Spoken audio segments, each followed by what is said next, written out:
Assalamualaikum warahmatullahi wabarakatuh. Perkenalkan, nama saya Ahmad Aliansyah dari 12 Pemasaran 2. Di sini saya ingin menjelaskan tentang makalah resensi novel. Latar belakang.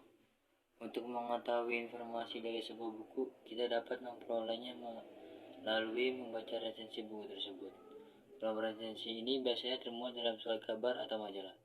Buku yang resensi merupakan buku yang baru diterbitkan. Melalui resensi, masyarakat pembaca dapat memperoleh informasi penting. Hendaknya buku itu dibaca dengan berbagai keunggulan dan kelemahan yang terdapat pada buku tersebut. Dalam kegiatan resensi juga perlu adanya penelitian yang seimbang. Penilaian yang seimbang akan memberikan makna tersendiri bagi penulis, penerbit, dan pembaca. Pengertian resensi. Kata resensi berasal dari kata resensie, bahasa Belanda, yang berarti membicarakan dan menilai, beoordelen en besproken, sepadan dengan bahasa Belanda. Menurut Kamus Besar KBBI, makna resensi merupakan pertimbangan atau pembicaraan tentang buku.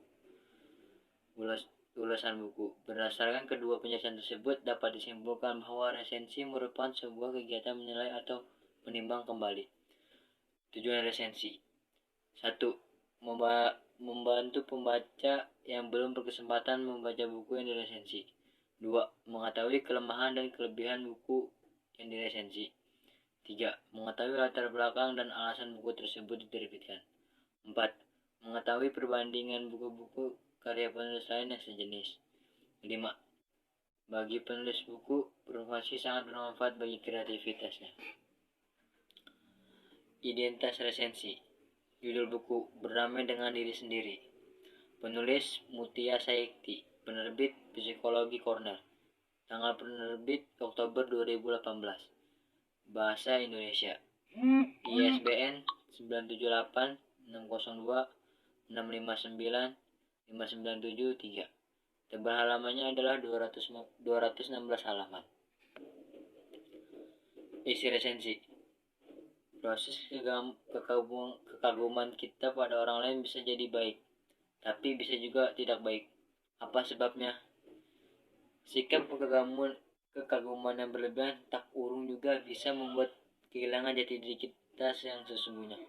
Kalau memang sosok yang kita kagumi memang sosok yang benar-benar patut diteladani, maka hal ini tidak akan menjadi masalah.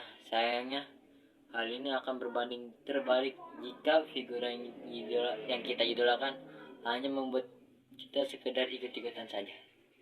Contoh yang kecilnya yaitu ada orang yang begitu sukses menjalani bisnis pakaian. Kemudian banyak orang merasa bisnis pakaian tersebut bisnis menjanjikan. Akhirnya banyak orang yang berlomba-lomba untuk berbisnis di bidang yang sama. Bisnis yang mulanya menjanjikan lama-kelamaan hanya menjadi jamur di musim hujan. Banyak penjual yang mengambil dari tempat yang sama dan persaingan terjadi di mana-mana. Akhirnya nilai jual menjadi rendah sebab terlalu banyak penawaran, sementara jumlah permintaan tetap. Belum sempat untuk mencicipi kesukses berwirausaha, mereka yang sekedar hanya ikut-ikutan berbisnis ini justru bingung untuk mengembalikan modalnya. Apapun yang sudah diberikan oleh Tuhan kepada kita harus kita yakini sebagai sesuatu yang terbaik. Tuhan tidak pernah salah alamat. Kita sudah mendapatkan pesan terbaik darinya tanpa perlu banyak membanding-bandingkan diri dengan orang lain. Rumput tetangga mungkin terlihat lebih jauh, tapi belum tentu sama subur dengan rumput kita sendiri. Jadi intinya, kita boleh mengagumi sesosok tertentu jika kita nilai mereka memiliki nilai plus dalam kehidupannya.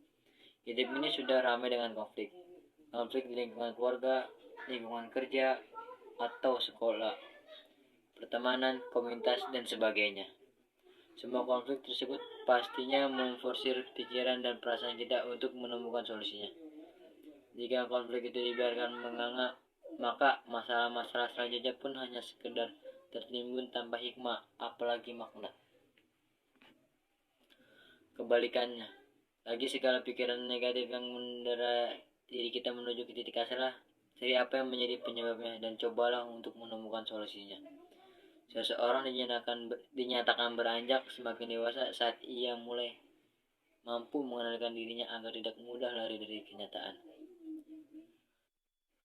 Hadapi walau pahit dan tidak terlena saat manis.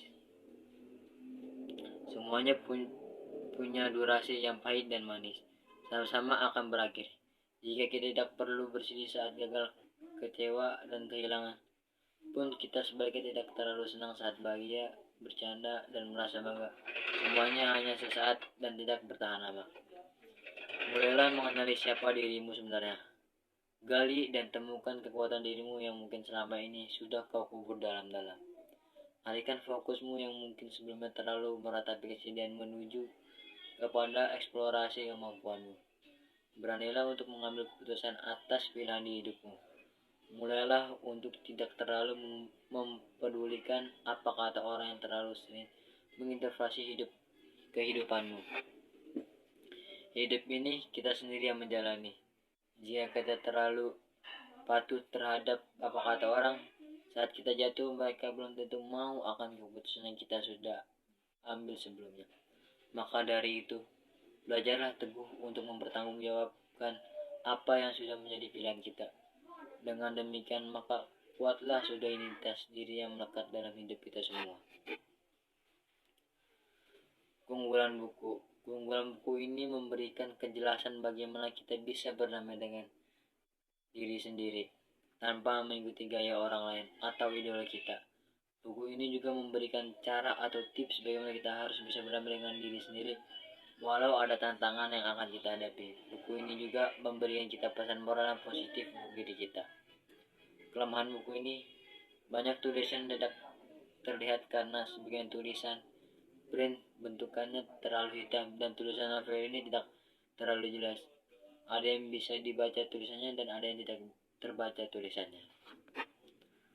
Kesimpulan buku, mengapa diri sendiri? Sebab dia adalah musuh terhebat manusia. Dia terbilang sulit untuk dikalahkan seseorang yang belum selesai berurusan dengan dirinya sendiri.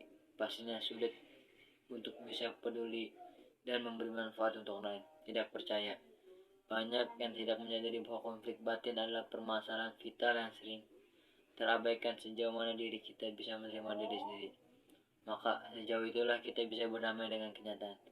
Orang-orang yang sudah berdamai dengan diri sendiri yang mampu menjalani kehidupan dan penuh tuntutan ini dengan lebih tenang. Sekian dari saya. Wassalamualaikum warahmatullahi wabarakatuh.